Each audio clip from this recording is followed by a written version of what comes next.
Foster इस वक्त NASA के कैनेडी स्पेस सेंटर में हूं और इस कार्यक्रम का नाम है बिल्ड इट बिगर। इस कार्यक्रम के जरिए मैं आपको दुनिया के बेमिसाल निर्माण कार्यों के बारे में जानकारी देता हूं। पर आज मैं आपको इंसान द्वारा किए जा रहे अंतरिक्ष अध्ययन के बारे में कुछ बताऊंगा। मुझे दुनिया की ऐसी इमारतों में प्रवेश की अनुमति मिली है जहां कुछ ही लोगों को जाने की इजाजत मिल पाती है। बहुत ही खास रियायत है।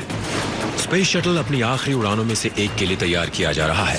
नासा के ऐतिहासिक अंतरिक्ष अध्ययन के इस कार्यक्रम को कॉन्स्टलेशन नाम दिया गया है।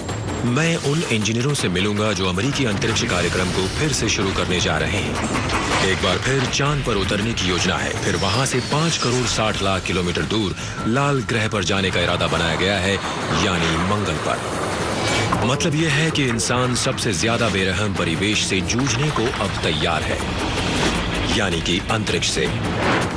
इस वक्त दुनिया के 2 सबसे ऊंचे रॉकेट निर्माणाधीन हैं। तो इस समय हम लोग एरिस रॉकेट में हैं। अंतरिक्ष यात्री दुनिया के सबसे महंगे निर्माण कार्य का प्रशिक्षण ले रहे हैं। ये निर्माण कार्य ही है ना? ठीक कह रहे हैं। यानी कि स्पेस स्टेशन बन रहा है। बिल्कुल सही। अज्ञात इलाके में अन्वेषण करने के लिए एक वाहन तैयार किया गया है। क्या ये मंगल है? ये मंगल है।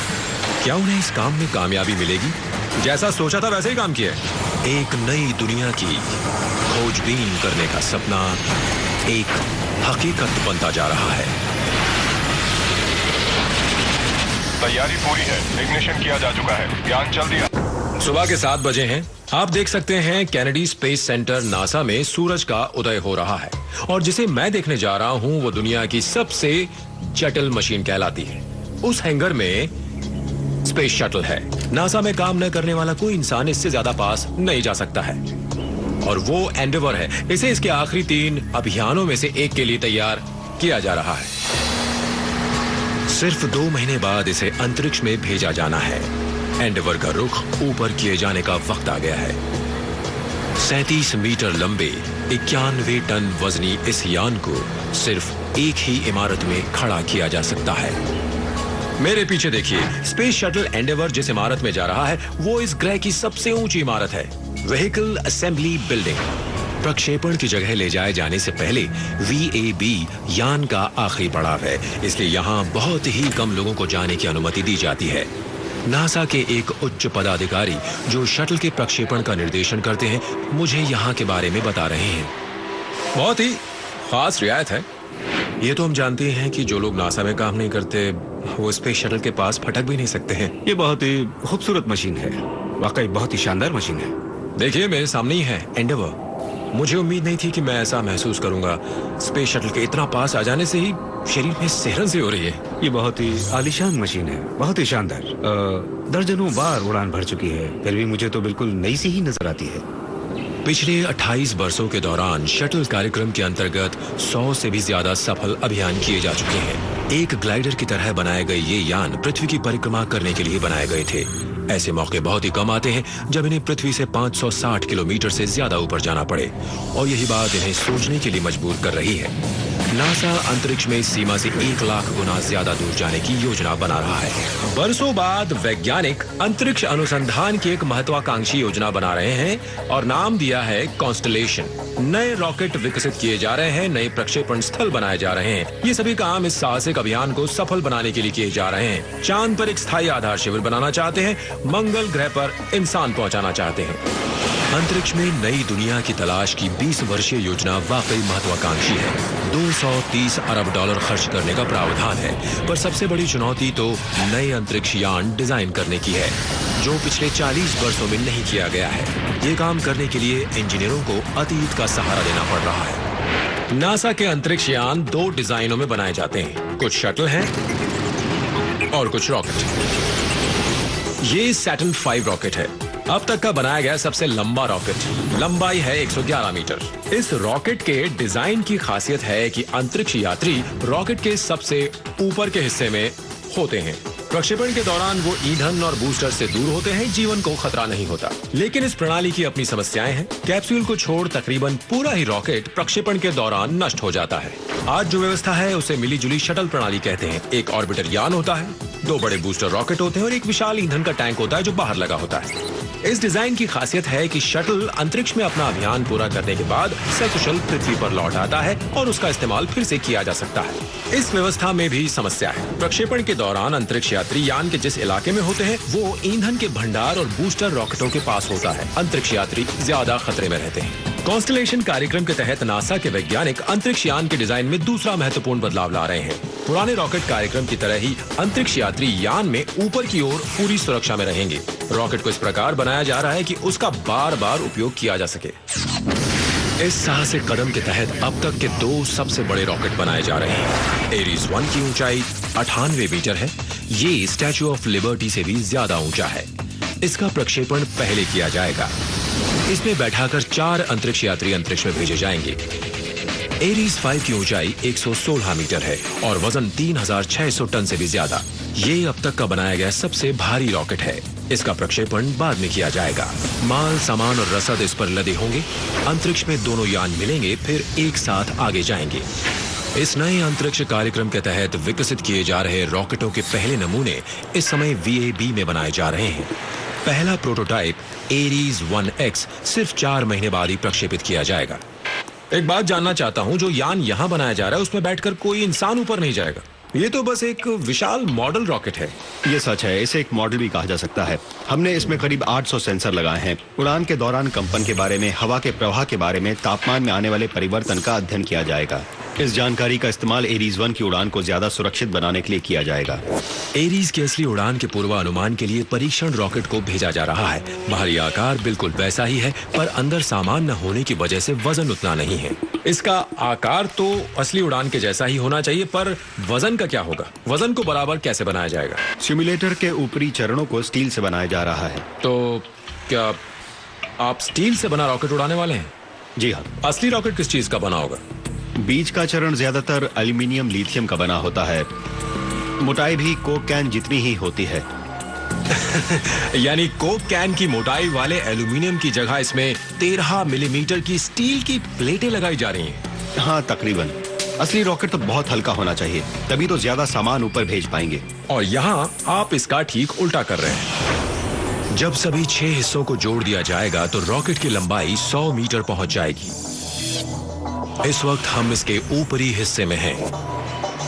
तो इस समय हम एरीज रॉकेट के अंदर हैं। हाँ, जहां आप हैं वहां लिक्विड ऑक्सीजन का टैंक होगा।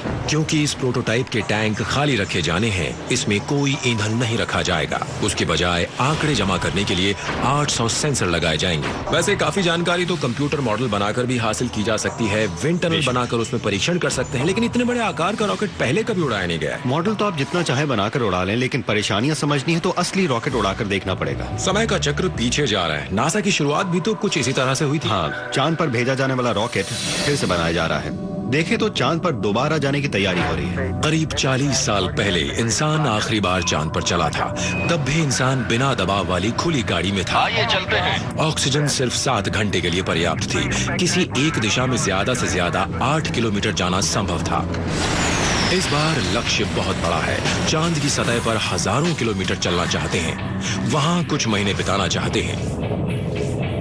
लीजिए, मैं चांद पर आ गया हूँ। दरअसल ये चांद नहीं है, टेक्सास के ह्यूस्टन के पास के छोटे से शहर में हूँ। जिस जगह मैं हूँ उसे रॉक यार्ड नाम दिया गया है। इसे इंसान ने बनाया है। झूठी चांद की सतह उबड़ खाबड़ है, क्रेटर भी बनाए गए हैं, पर चांद जैसी सतह बनाने की जरूरत क्या थी? देखिए, यही तो वो जगह है जहाँ इस खास वाहन का परीक्षण किया जा सकता है। ये लूनर इलेक्ट्रिक रोवर है। चांद पर इंसान इसी कार में बैठकर घूमा करेगा। डैनी, मिलकर खुशी हुई। मुझे भी। ठीक है। माइक, आप एक अंतरिक्ष यात्री हैं। हाँ, आप तो अंतरिक्ष में जा चुके हैं 4 बार। ये बताइए कि चांद पर घूमने के अलावा भी ये किसी काम आएगी क्या? और भी काम आएगी। इसमें आप रह भी सकेंगे? हाँ, योजना तो यही है कि इंसान लंबे समय तक चांद पर रह सके। इसलिए ये जरूरी है कि इंसान चांद की सतह पर रहना और काम करना सीख जाए। हमें चांद पर कम से कम 6 महीने रहने के लिए तैयार होना चाहिए। इस दौरान सैकड़ों बार अंतरिक्ष में पैदल चलने की जरूरत पड़ सकती है। पिछले करीब 50 वर्षों से अंतरिक्ष में काम करना एक बड़ा ही कष्टदायक अनुभव होता था। इन्हीं कठिनाइयों की वजह से तो अन्य ग्रहों पर जाकर खोजबीन करने का काम सीमित दायरे में सिमट कर रह गया था। अंतरिक्ष में चलना भी तो जरूरी है। बिल्कुल। और तैयार होने में 6 घंटे लग जाते हैं। जी हाँ, स्पेस सूट खुद ही आपके लिए एक बड़ी मुसीबत बन जाते हैं। जब आप काम कर रहे होते हैं तो स्पेस सूट आप पर 300 ग्राम प्रति सेंटीमीटर का दबाव बनाता है, जैसे आप एक बास्केटबॉल में काम कर रहे हो। ये एक तख्ते की तरह बेलोच होते हैं। 1-2 घंटे बिताना पड़े तब तो ठीक है, पर अगर 8 घंटे काम करेंगे तो शरीर टूट जाएगा। इस रोवर को बनाने वालों ने एक चतुराई भरा तरीका निकाला है। ऐसा स्पेस सूट बनाया है जो एक खास जगह इस प्रकार लगा रहता है कि उसे पहनना या उतारना आसान हो जाता है। बस यहाँ लगे इस दरवाजे को खोलिए और ये जो आप देख रहे हैं वो दरअसल इस स्पेस सूट का बैकपैक है। ये खुल जाता है और अंदर आपका स्पेस सूट तैयार है। वाह! यूँ समझिए आप सीधे सूट में पाँव रख सकते हैं। जब आप सूट को अपनी जगह से छुड़ाते हैं तो ये बैकपैक आपके साथ जाता है। बस स्पेस सूट पहनकर आप बाहर जा सकते हैं। पहले स्पेस सूट पहनने में 6 घंटे लग जाया करते थे, अब ये काम कुछ ही मिनटों में हो जाता है। इस आविष्कार की बदौलत ही तो मैं यहाँ टी शर्ट और जीन्स पहनकर आराम से रह सकता हूँ। ठीक कहा। स्पेस सूट पहनने में तो सिर्फ 10 मिनट ही लगते हैं। बिल्कुल सही। बाहर के इलाके को देखने का एक और भी इंतजाम है। बाहर जाने की कोई जरूरत नहीं पड़ती है। मैं यहाँ बैठकर चांद की चट्टानों को सिर्फ 5 सेंटीमीटर की दूरी से देख सकता हूँ। और अगर कोई चीज पसंद आ जाए तो 10 मिनट में मैं बाहर जा सकता हूँ। सही कहा। बड़ा ही अजीबोगरीब अनुभव है। बात समझाने का बड़ा ही विचित्र, बड़ा ही बेतुका सा तरीका अपना है। माइक, ये तो मानना पड़ेगा कि ऐसी अनोखी अनुभूति पहली बार महसूस की है। शुक्रिया। दूसरे ग्रहों के दुर्गम इलाकों में चलाए जाने लायक इस रोवर में सेना के द्वारा काम में लाए जाने वाले हम-वी से 10 गुना ज्यादा ताकत है। ये चले हम लोग। ये तो चल रही है, वाकई चल रही है। हम क्रेटर के बीच से जा रहे हैं। ये देखिए। अब हम एक क्रेटर के बीच से निकलेंगे। बड़ा गड्ढा है। क्या बात है, विश्वास करना बड़ा मुश्किल है, पर एक बात पक्की है, इसमें दम है। वो तो है। ताकत तो बहुत ज्यादा है, पर रोवर की रफ्तार 16 किलोमीटर प्रति घंटे तक ही सीमित है। जहाँ तक मेरा सवाल है, ये काफी है। चलें, सीट बेल्ट बांध लें। हाँ, बढ़िया। चलिए, निकल पड़ी सवारी। नासा ने अंतरिक्ष में एक बड़ी छलांग लगाने के लिए कॉन्स्टलेशन प्रोग्राम शुरू किया है। पिछले 30 वर्षों से नासा द्वारा शटल का इस्तेमाल पृथ्वी के नजदीकी कक्ष में ही किया जा रहा है और ये बहुत ही लाजवाब काम है। जी हाँ। और अब आगे जाने का मंसूबा है। मानव को पहले चांद पर भेजा जाएगा और हो सका तो शायद मंगल ग्रह पर भी। जी बिल्कुल ठीक कहा आपने। वही तो हमारा अंतिम लक्ष्य है। एरीज 1 से एरीज 5 तक के कई नए रॉकेट विकसित किए जा रहे हैं। हम भविष्य में बहुत दूर की सोच रहे हैं। हम अपने उद्देश्यों को किसी सीमा में नहीं बांधना चाहते। सिर्फ ऐसे रॉकेट विकसित कर लेना जो मंगल ग्रह तक की 5 करोड़ 60 लाख किलोमीटर की दूरी तय कर सके, एक बड़ी चुनौती है। उससे भी बड़ी चुनौती है ऐसे इंसानों को तैयार करना जो इस सफर को सफलतापूर्वक पूरा कर सके। इस वक्त मैं NBL में हूं, यानी न्यूट्रल बॉयंसी लैब, और ये इस ग्रह का सबसे बड़ा आंतरिक स्विमिंग पूल है। 31 मीटर चौड़ा, 62 मीटर लंबा और 12 मीटर गहरा। मजे की बात यह है कि यह पूल तैरने के लिए नहीं बनाया गया है। इस पूल में अंतरिक्ष यात्रियों को अंतरिक्ष में रहने का प्रशिक्षण दिया जाता है। नासा द्वारा अंतरिक्ष में स्थापित किए जाने वाले स्थायी आवास इंटरनेशनल स्पेस स्टेशन में रहने के लिए अंतरिक्ष यात्रियों को पृथ्वी पर प्राथमिक प्रशिक्षण NBL में ही दिया जाता है। कुछ महीनों बाद ही अंतरिक्ष यात्रियों को स्पेस स्टेशन भेजा जाना है।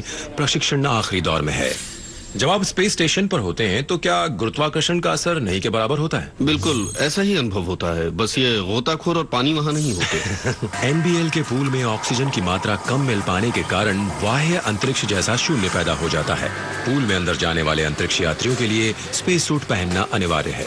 आप जो देख रहे हैं वो कोई नमूने का स्पेस सूट नहीं है, वो असली है, जिसका इस्तेमाल 2 महीने बाद स्पेस स्टेशन जाते वक्त ये अंतरिक्ष यात्री करेंगे। हे भगवान, ये तो सलामी भरी जा रही है इसमें। इसे पहनना बड़ा मुश्किल काम है। जी हाँ, बहुत तकलीफदेह प्रक्रिया है। तो उन्होंने स्पेस सूट पहन लिया है। हाँ।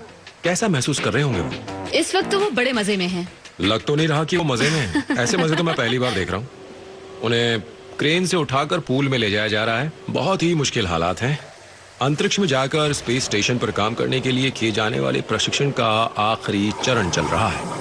वो जा रहे हैं पानी में। डैनी ने मुझे बाय किया है। कमाल की बात है। पानी में प्रवेश के बाद आपको अपने वजन का एहसास नहीं होता, पर यह प्रशिक्षण सिर्फ ये एहसास दिलाने तक सीमित नहीं है। स्पेस स्टेशन में जाकर इन्हें कई काम करने हैं, वैज्ञानिक प्रयोग करने हैं, शोध कार्य करने हैं, साथ साथ निर्माण कार्य भी तो करना है। ठीक कहा। स्पेस स्टेशन भी तो वही पूरा करेंगे। बिल्कुल ठीक। इन दिनों अंतरिक्ष यात्री खास तौर पर इसी काम के लिए भेजे जाते हैं। वो अपने साथ स्पेस स्टेशन के कुछ हिस्से ले जाते हैं जिनसे मरम्मत का काम किया जा सके। यहाँ ये निर्माण पूरा किया जा रहा है। 10 साल से निर्माण कार्य चल रहा है। स्पेस स्टेशन बनाने पर अब तक 157 अरब डॉलर खर्च किए जा चुके हैं। ये दुनिया की सबसे महंगी परियोजना है और अभी सिर्फ 80% काम ही पूरा हो पाया है। जब ये अंतरिक्ष यात्री स्पेस स्टेशन की कक्षा में पहुंचेंगे तो वो नासा के लिए सबसे मुश्किल काम करेंगे, अंतरिक्ष में निर्माण कार्य। दबाव वाले स्पेस सूट में 8 घंटे काम किया जाएगा। जरा सोचिए, हाथ से कोई औजार छूट जाए तो आप हमेशा के लिए उसे खो बैठते हैं। पृथ्वी से 400 किलोमीटर ऊपर कोई हार्डवेयर स्टोर तो है नहीं, इसलिए नासा हर 3 महीने बाद साथ सामान भेजता रहता है। ऊपर भेजा जाने वाला हर उपकरण, हर औजार, अंतरिक्ष यात्रियों की जरूरत का हर सामान इसी जगह तैयार किया जाता है। और आज हम देखेंगे कि पृथ्वी से बाह्य अंतरिक्ष में कैसे साथ सामान भेजा जाता है।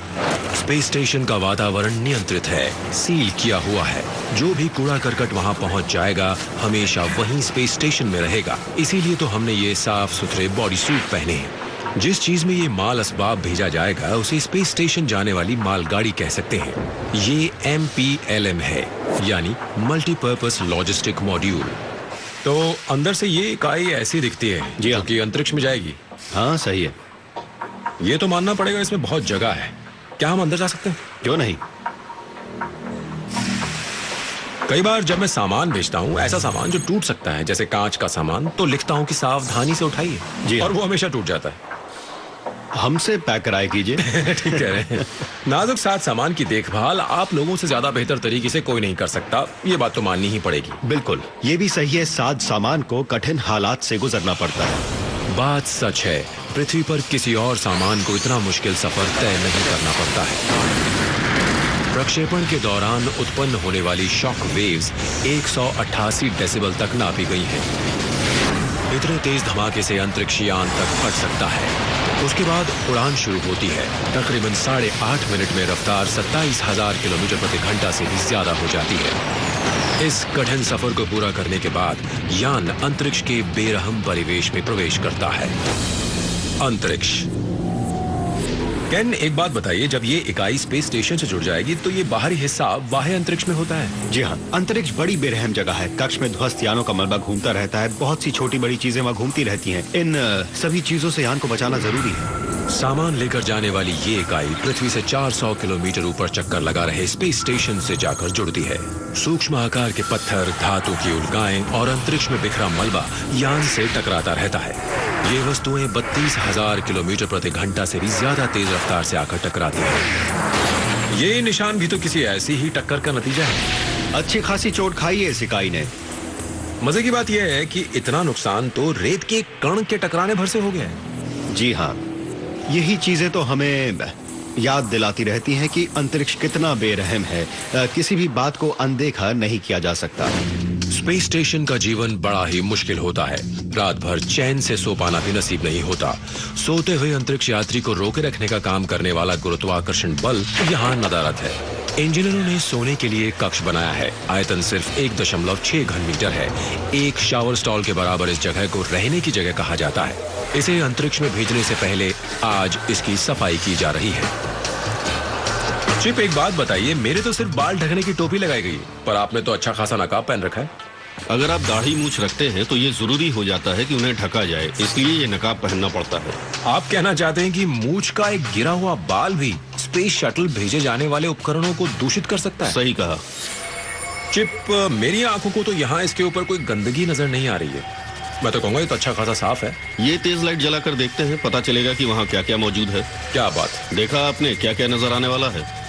हाँ, यहाँ तो बहुत ही सफाई की जरूरत है। सही कहा आपने। अरे जरा देखिए तो ये क्या है। ये देखिए, ये क्या है। ये छोटी मोटी धूल या धागे का टुकड़ा नहीं है, ये धातु का बना है ना। अगर ऐसी कोई चीज आपकी आंख में चली जाएगी तो क्या होगा? सबसे पहले अभियान में अंतरिक्ष यात्री के साथ कुछ ऐसा ही हो गया था। धातु की एक कतरन उनकी आंख में चली गई थी। वो लोग उसे निकालने में कामयाब हो गए थे, वरना अभियान वहीं पर खत्म हो जाता। और ये सब धातु की बारीक सी कतरन के कारण होता। सही समझे। सोने के लिए तैयार की गई इकाई सफाई के बाद रॉक इंसर्शन डिवाइस के पास आ चुकी है। सोने के कमरे को यहाँ इस जगह लगा दिया गया है। ये दरअसल एक क्रेन है, आप खुद यहाँ देख सकते हैं। मशीन का ये हाथ इस हाउसिंग से बाहर निकला है। ये रोबोट इस इकाई को उठाएगा, 90 डिग्री से घुमाएगा, ऊपर ले जाएगा और इसे इसकी सही जगह ले जाकर छोड़ आएगा। तैयारी पूरी है। ब्रायन, आप तैयार हैं? पूरी तरह से। आप चलाएंगे? हाँ, ठीक कहा, मैं ही चलाऊंगा। तो ठीक है, शुरू करते हैं। एक विशाल रोबोटिक क्रेन है, कमान ब्रायन के हाथ में है।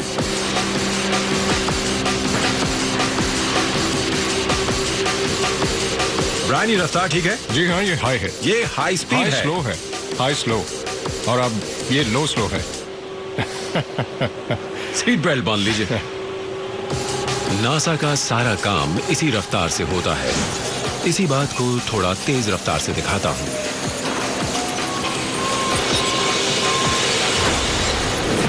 अब इसे अंदर ले जाकर दीवार से सटाकर रख देना है। उस जगह ले जाना है जहां इस वक्त ब्रायन है, तो इसे थोड़ा घुमाना पड़ेगा। थोड़ा और, बस थोड़ा सा, बस रत्ती भर और। अब इस इकाई को MPLM के साथ इन धातु के बने स्ट्रट्स की मदद से कस दिया जाएगा ताकि ये अंतरिक्ष तक के मुश्किल सफर में सुरक्षित रहे। जगह पर पहुंच गया है। तो इस इकाई को स्ट्रट द्वारा दीवार से जोड़ दिया गया है।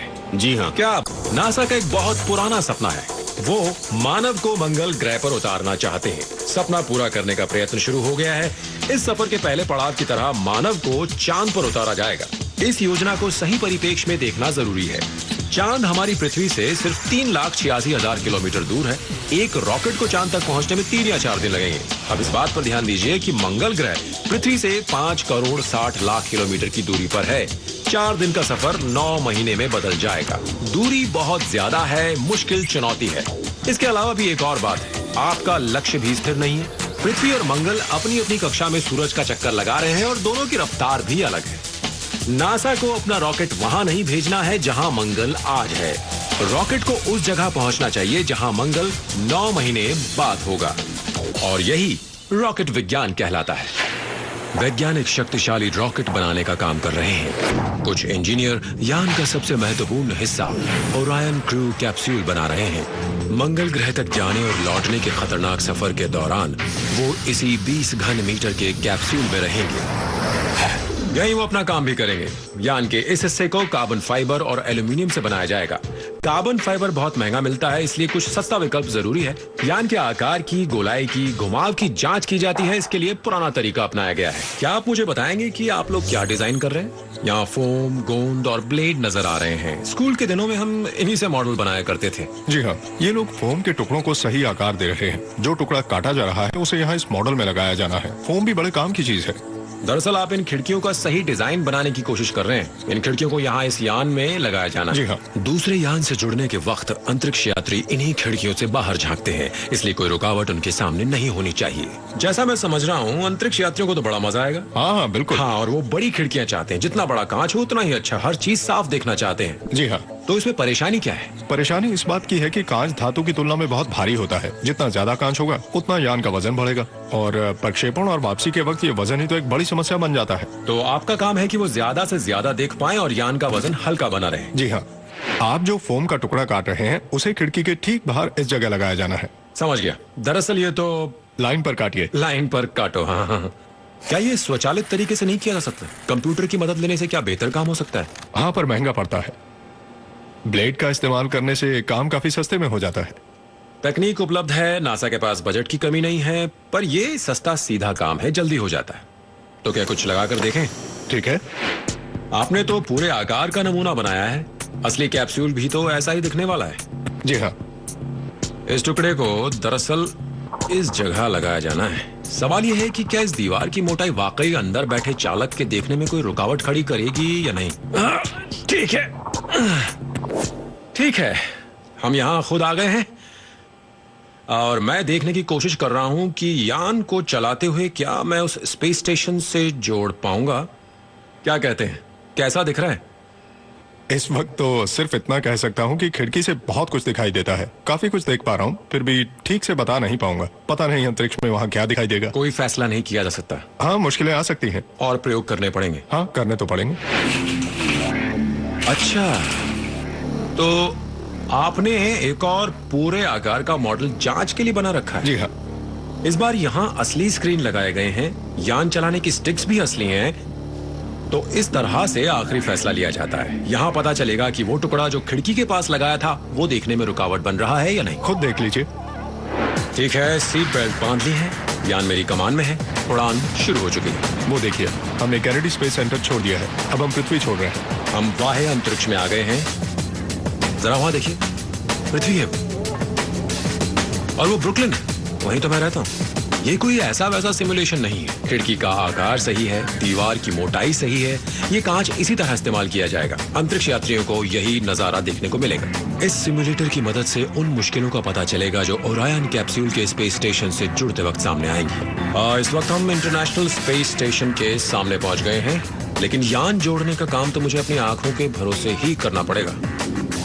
आंखों का इस्तेमाल कीजिए और यान को आगे बढ़ाइए। दरअसल यान को जोड़ने का स्थान बड़ी मुश्किल से नजर आ रहा है। जी हाँ, काम तो मुश्किल है।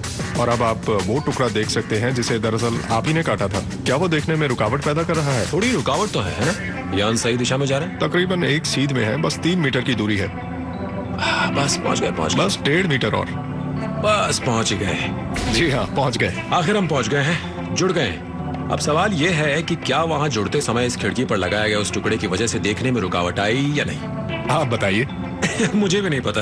आपको फिर से शुरुआत करनी पड़ेगी। क्या बात है। अब मैं आपको वापस पृथ्वी पर ले चलता हूँ। ठीक है। की ओर लौटने के दौरान ही ओरायन को सबसे कठिन चुनौतियों का सामना करना पड़ता है। पृथ्वी के वातावरण में प्रवेश के दौरान 1650 डिग्री सेंटीग्रेड के तापमान को सहन करना पड़ता है। पिछले 30 वर्षों से स्पेस शटल को इस समस्या से जूझना पड़ रहा है। नासा का ऑर्बिटर इस तरह बनाया गया है कि बाह्य अंतरिक्ष के 0 से 157 डिग्री कम तापमान से पृथ्वी के वातावरण में फिर प्रवेश करने के दौरान पैदा होने वाले 1650 डिग्री सेंटीग्रेड के तापमान को सहन कर सके। शटल को तापमान में होने वाले इस भारी फेरबदल से बचाने के लिए 24,000 टाइलें लगाई जाती हैं। ये टाइलें आखिर करती क्या हैं? अंतरिक्ष में जाने वाले ऑर्बिटल यान को कक्ष में जाते वक्त और पृथ्वी पर लौटते वक्त तापमान में भारी फेरबदल का सामना करना पड़ता है। ये टाइलें ही यान को सुरक्षा प्रदान करती हैं। जब 28,000 किलोमीटर प्रति घंटा की रफ्तार से चलती शटल पृथ्वी के वातावरण में प्रवेश करती है तो रास्ते में आने वाली हवा दबकर गर्म हो जाती है।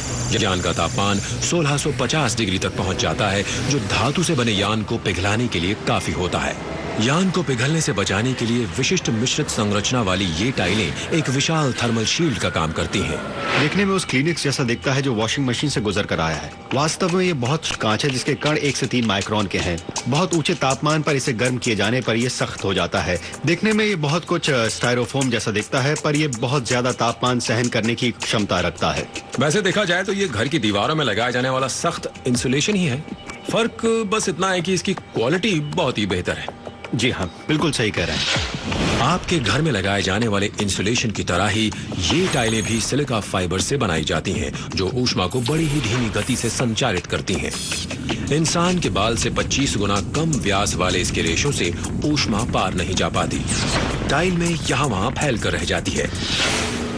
इस शक्तिशाली तापरोधक की एक परत ऑर्बिटर के निचले हिस्से पर लगाई जाती है। किसी जिक्सॉ पजल की तरह लगी इन टाइलों का आकार अलग अलग होता है, साइज भी अलग होता है। पुराने अभियान के दौरान नष्ट हो गई टाइल को बदलने के लिए ठीक उसी आकार की टाइल बनाना जरूरी होता है।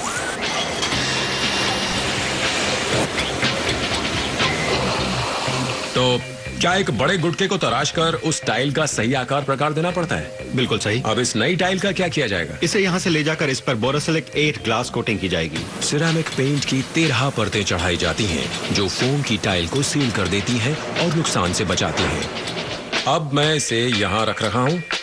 ये टाइल यहाँ 3 घंटे रहेगी। ग्लास कोटिंग सूखने में इतना वक्त तो लग ही जाता है। कोटिंग सूख जाने के बाद इसे भट्टी में रखकर 1100 डिग्री सेंटीग्रेड में पकाया जाता है।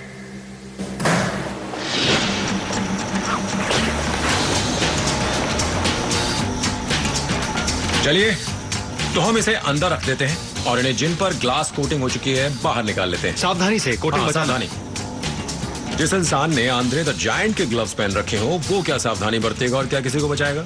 मैं मजाक नहीं कर रहा हूं।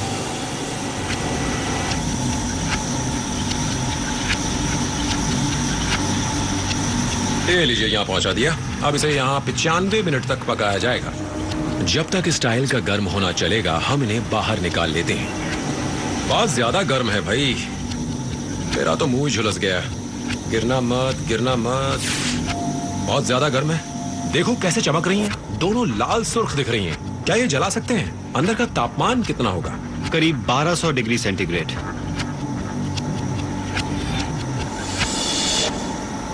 विश्वास नहीं हो रहा है, जरा देखिए।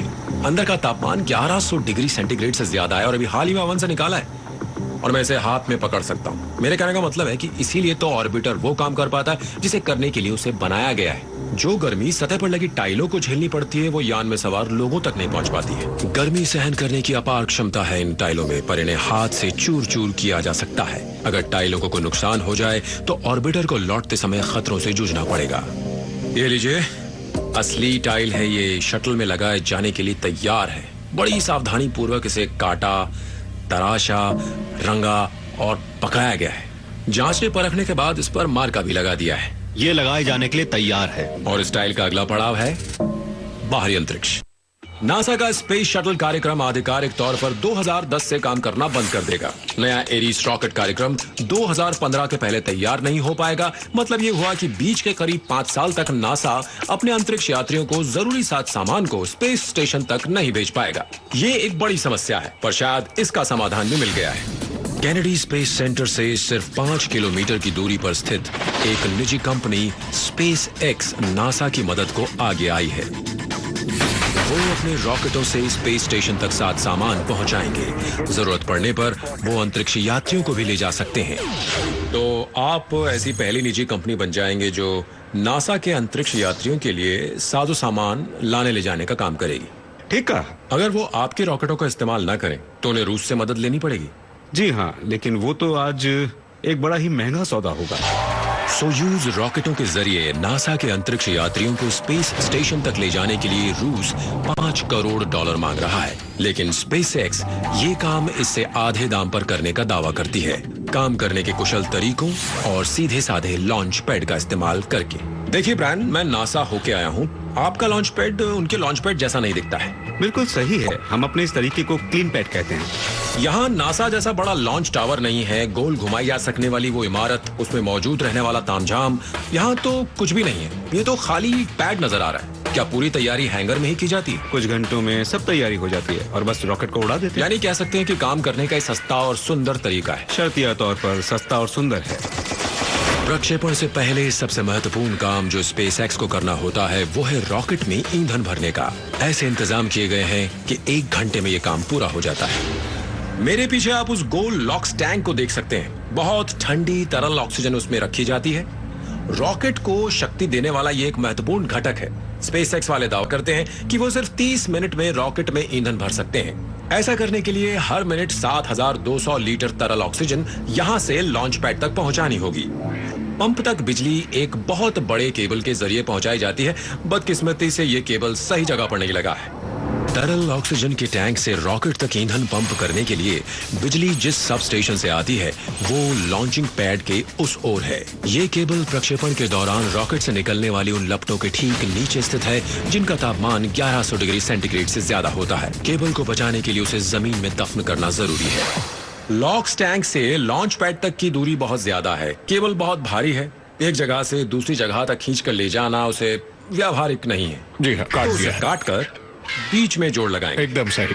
बदकिस्मती से जिस बीच की आप बात कर रहे हैं वो तो बड़ी बुरी जगह है। सुरक्षित तो है?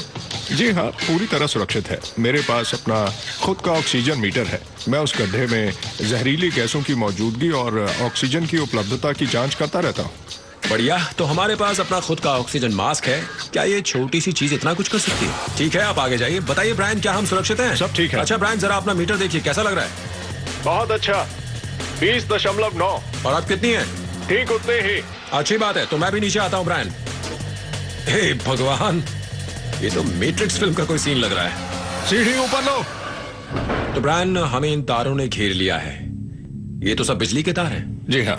इनमें से किन किन तारों में बिजली बह रही है इस वक्त? ज्यादातर तारों में से। सच? जी हाँ। सब में बिजली है? जी हाँ। 10,000 वोल्ट की बिजली इन तारों में से बह रही है, सिर्फ इस 25 मिलीमीटर के तांबे के तार को छोड़कर। इसी तार में जोड़ लगाया जाना है। तो ब्रायन, काम की बात यही है, वो नारंगी तार। जी हाँ। और इसे हम उस नारंगी तार से जोड़ेंगे। उसी से। तो शुरू करते हैं। जोड़ इस टर्मिनल से लगाया जाएगा। अब इस पर दबाव डाला जाएगा। तो अब इसे क्रिम्प करेंगे। जी हाँ, स्क्रिम्पिंग टूल से। जरा देखिए, मैं आपकी मदद करता हूँ। जरा देखिए तो, क्या सभी क्रिम्पिंग टूल इतनी आवाज करते हैं? ऐसा लग रहा है कि मानो मैं आपकी जान ले रहा हूं। ये हो गया। अब देखिए यहाँ। चलिए अब दूसरा टर्मिनल लगाते हैं। चलिए, ये रहा दूसरा टर्मिनल। अब इसे यहाँ रख दीजिए ब्रायन। ये रहा। हाँ देखो, टर्मिनल लगा दिया है। आसान काम था। क्यों नहीं। मजा आ रहा है ना? अब देखिए, दो अलग अलग तार थे, अब उन्हें जोड़ दिया गया है। दो तारों का मिलन है। ब्रायन, बस दो आसान से सवाल। पहला ये कि ये प्रोपेन टॉर्च मेरे हाथ में क्या कर रही है, और दूसरा ये कि ये मूछें कब से बढ़ाई हैं आपने? करीब 20 साल से। बढ़िया जवाब था, और मूछ भी बहुत बढ़िया है। ठीक है, अब इस प्रोपेन टॉर्च से क्या करना है? हमें इस श्रिंक स्लीव को गर्म करके इन टर्मिनल पर चढ़ाना है। ऐसा करने से ये सील हो जाएंगे, बाहरी वातावरण का इन पर असर नहीं होगा। ये चेंबर जमीन के नीचे बना है, निचला इलाका है, पानी भर जाता है। यहाँ पानी भर जाने के बाद भी ईंधन भरने वाले पंपों को बिजली मिलती रहनी चाहिए, इसीलिए तो इन्हें सील करके सुरक्षित बनाया जा रहा है। बिल्कुल सही समझा आपने। ठीक है, लेकिन इतनी सीमित जगह में प्रोपेन टॉर्च का इस्तेमाल करना खतरनाक हो सकता है। हमें अपने ऑक्सीजन मीटर पर कड़ी नजर रखनी पड़ेगी। जैसे ही मैं इस टॉर्च को जलाऊंगा, इस जगह की ऑक्सीजन जलना शुरू हो जाएगी। ठीक कहा। एक बात और है कि ये टॉर्च फट भी सकती है, विस्फोटक उपकरण जो है। बिल्कुल ठीक। मैं एक ऐसी जगह हूँ जहाँ विस्फोटक गैसें भी हो सकती हैं। ये भी बिल्कुल सही। इसीलिए तो हमारे पास ये मीटर है। ये तो शून्य बता रहा है। ठीक, इसका मतलब हम सुरक्षित हैं। समझ का फेर है ब्रायन, समझ का। जरा यहाँ ऊपर देखिए, साफ दिख रहा है कि स्लीव सिकुड़ रही है। जरा देखिए, बढ़िया सील लगाइए। बढ़िया काम किया। तो आपको लगता है कि इस जोड़ से पानी नहीं घुस पाएगा? जरा भी नहीं। इस जोड़ ने इतना तो पक्का कर दिया है कि लॉक टैंक में रखा ईंधन बड़ी शीघ्रता से लॉन्च पैड पर रखे रॉकेट में भरकर उसे अंतरिक्ष में भेजने का काम बिना किसी रुकावट के होता रहेगा। क्या अब हम यहाँ से बाहर निकल सकते हैं? हाँ, बिल्कुल जा सकते हैं। नासा द्वारा नए रॉकेट बनाए जा रहे हैं, प्रक्षेपण की नई तकनीक अपनाई जा रही है, नए रोवर विकसित किए जा रहे हैं, लेकिन बाहरी अंतरिक्ष में खतरे उठाने का काम इंसान ही करता है। अंतरिक्ष में वही लोग जाते हैं जो खतरे उठाने को तैयार होते हैं। आप 4 बार अंतरिक्ष में गए हैं। जी हाँ। पृथ्वी की परिक्रमा की है। जी हाँ। आपने स्पेस स्टेशन के निर्माण में मदद की है, स्पेस वॉक भी कर चुके हैं। जी हाँ। पर चांद की सतह पर आप चल नहीं पाए थे। वही तो मेरा अंतिम लक्ष्य था। अंतरिक्ष में जाना तो इंसान की नियति है। मेरा कहना है कि एक दिन पृथ्वी तो रहेगी नहीं, हमारा भविष्य तो अंतरिक्ष में ही निहित है। हम सभी को एक एक छोटे कदम उठाना है। इंसानियत के प्रति यही हमारा योगदान होगा। अंतरिक्ष में अनुसंधान करने वालों को बहुत बड़ी कुर्बानी देनी पड़ती है। एक छोटी सी सीमित जगह में बैठ लंबा सफर तय करना पड़ता है। जितने भी अंतरिक्ष यात्रियों को अंतरिक्ष में जाने का मौका मिला है, उन सभी ने इस उड़ान का कम से कम 2 साल का प्रशिक्षण लिया है। हेनरी, इस दीवार पर जितनी भी तस्वीरें लगी हैं, क्या वो शटल के चालकों की हैं? यही सच है। यही लोग हैं जिन्होंने यहाँ आपके पास प्रशिक्षण लेने के बाद अंतरिक्ष की यात्रा भी की है? ये भी सच है। ये दुनिया के कुछ सबसे ज्यादा प्रतिभाशाली, सबसे ज्यादा प्रशिक्षित, सबसे ज्यादा दिलेर लोगों की तस्वीरें हैं।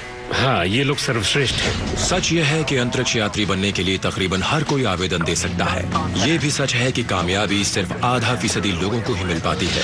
अब तक सिर्फ 321 लोगों को ही यह सम्मान मिल पाया है। नौसेना की चयन प्रक्रिया सील से भी ये ज्यादा कठिन है। दुनिया के सबसे कठिन अभियान के लिए इन लोगों को कैसे प्रशिक्षित किया जाता है? मैं तो यही कहूँगा कि ये सभी लोग शांत, ठंडे, सधे स्वभाव के। वाकई? हाँ, सबके सब। मतलब इनका मनोबल फौलाद का है। हाँ, बिल्कुल सही कहा। सभी 87 अंतरिक्ष यात्री जिन्होंने स्पेस शटल का संचालन किया है, इसी इमारत में फ्लाइट सिमुलेशन की ट्रेनिंग ले चुके हैं। वाह, तो ये जगह है? हाँ जी हाँ, यही मोशन बेस्ड सिमुलेटर है। आज मेरी बारी है। यहाँ जो कुछ भी आप देख रहे हैं वो स्पेस शटल का ही उपकरण है। अंतरिक्ष यान में जो उपकरण होते हैं वो सब यहाँ है। यही सब तो होता है स्पेस शटल में। सही समझे। आज हम आपको कमांडर की सीट पर बिठाएंगे। ठीक है हेनरी, बेल्ट बांध लीजिए। तैयार हूँ। मैं कमांडर फॉस्टर हूँ। ओवर। हेनरी, क्या मुझे अंतरिक्ष यात्री बनने का मौका मिल सकता है? आप ही क्यों, हर कोई बन सकता है। कुछ तो होगा मुझ में। देख रहा हूँ। ऐसा क्या नजर आ रहा है? कई बातें हैं, लेकिन आपको क्यों बताऊं? शटल दुनिया का सबसे जटिल यान है। इसका संचालन करना बहुत ही मुश्किल काम है। एक आम व्यावसायिक हवाई जहाज को चलाने के लिए 250 घंटे का प्रशिक्षण काफी होता है। शटल को चलाने के लिए इसका 4 गुना प्रशिक्षण जरूरी होता है। क्या हम मोशन और एक्सटेंडेड पिच के लिए तैयार हैं? चलिए। असली उड़ान जैसा ही सब कुछ है। कुर्सी पीछे को झुकाई जा रही है, पैर हवा में हैं, नजरें चांद पर। ठीक। उड़ान में 10 सेकंड और ये चले। प्रक्षेपण 10 सेकंड बाद होगा। 5, 4, 3, 2 ठोस ईंधन वाले बूस्टर रॉकेट जल रहे हैं और उड़ान शुरू हो गई है। हम लोग जा रहे हैं। हे भगवान। प्रक्षेपण के दौरान शटल का 100% नियंत्रण कंप्यूटर के पास होता है। किसी प्रकार की गड़बड़ी पर नजर रखने के अलावा पायलट के पास कुछ खास काम नहीं होता है। खिड़की से बाहर देखते रहो। इस वक्त पृथ्वी पीछे छूटती जा रही है, छोटी दिखने लगी है। ठोस ईंधन वाला रॉकेट अब अलग होने वाला है। और देखिए, ये चला वो। ओह, अब हम अकेले हैं। बिल्कुल अकेले। बहुत ज्यादा तनाव था। बहुत ज्यादा। जब यान अपनी कक्षा में पहुंच जाता है तो पायलट कमान संभाल लेता है। ऑटो पायलट पे डाल देता हूँ। आप तैयार हैं? तैयार हूँ। ये नीचे कर दिया। अब हमारी जिंदगी आपके हाथों में है। मुझे लगता है कि मुझ में कुछ है। हो सकता है जरूरी जानकारी ना हो, पर बुरा भी नहीं है। कुछ तो है मुझ में। बहुत कुछ है आप में। जी हाँ। पृथ्वी पर उतरते वक्त चालक की असली परीक्षा हो जाती है। वहाँ तक पहुँचते वक्त ऑर्बिटर में जितना ईंधन होता है वो खत्म हो चुका होता है। यान को लौटाते वक्त इंजन किसी काम नहीं आते हैं। ऑर्बिटर एक ग्लाइडर की तरह काम करता है। नीचे उतरने के लिए यान प्राकृतिक शक्तियों का सहारा लेता है। गुरुत्वाकर्षण यान को अपनी ओर खींचता है। 27,000 किलोमीटर प्रति घंटा की रफ्तार से पैदा होने वाला संवेग उसे आगे बढ़ाता है। जब यान पृथ्वी के वातावरण में प्रवेश करता है तो घर्षण उसकी रफ्तार कम कर देता है, पर इस तरह विमान को उतारने में बहुत ज्यादा खतरा छिपा है। अगर हम हवाई पट्टी चूक जाएंगे तो हम इंजन चालू करके दूसरी कोशिश नहीं कर सकते हैं। ठीक कह रहे हैं। हमें बस एक ही मौका मिलता है, पहला और आखिरी। समझ गया। चलिए घर चलते हैं। ठीक है। आपके सामने एक वर्ग बना है जिस पर पंख बने हैं, रडर लगा है। दिख रहा है? क्या वो हमारा यान है? हाँ, वही आप हैं। ठीक है। और वहाँ क्या है?